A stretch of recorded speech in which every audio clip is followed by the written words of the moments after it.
I can tell you that there's 2 members of the business committee on this committee, and there won't be a problem in facilitating from the business committee point of view anyway. You can get it published, we'll get it through. So we do our best. We're already back and forth with the drafter, and actually, you know, I know it's kind of hard to follow, but you probably can't see this, but the red text, it's actually quite small. Yeah. You know, these are surgical amendments, you know, we have to get them right. There's a lot of homework that goes into deleting one sentence because you have to make sure it's not connected elsewhere to a very thick act. But the actual amount of drafting involved, subject to that checking, is not enormous now we've got to this point, so we're hopeful that the drafting process won't be laboured. Can I put one practical question to you, Mr. Hession? And that is, you know, the enactment of law is one thing, the commencement of law is another thing. And my question to you is the department going to be in a position to sign the commencement order as soon as Uachtaráin na hÉireann has signed it into law? Because there are regulations that have to run in tandem with this. There are administrative aspects that have to run in tandem with this.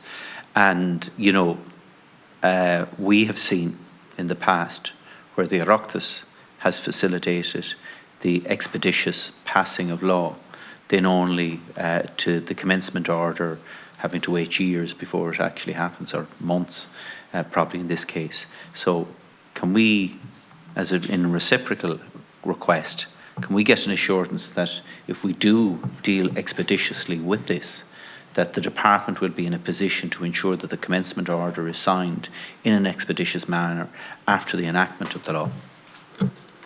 I can't give you an assurance on that, but that's certainly intentional, because what I've learned, I'm in this department 5 years.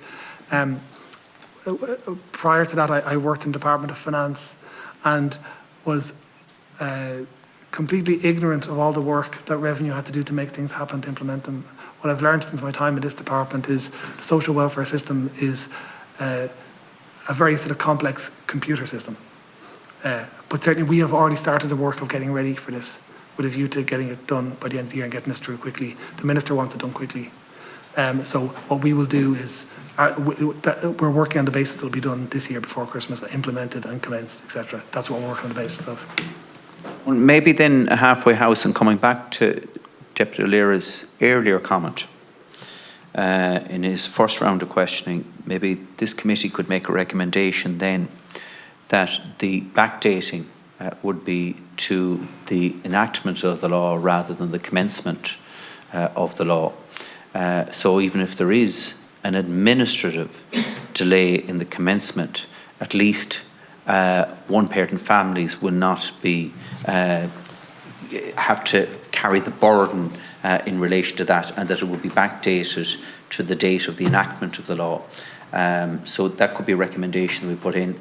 I know that I don't think it has been put into law up to now, but it's not beyond the bounds of the capability of the Parliamentary Draftsperson's Office to put in such a provision, and I think it would provide reassurance to the committee, reassurance to recipients, and follow through on the principle of the commitments that you've given here today, which I know is the intention of the department. But I remember a school teacher telling me a long time that the road to hell is paved with good intentions, and good intentions and actions can sometimes not be the same thing. So maybe we'll put that recommendation in, which will assist the department as well as the recipients. Thank you. Thanks, sir.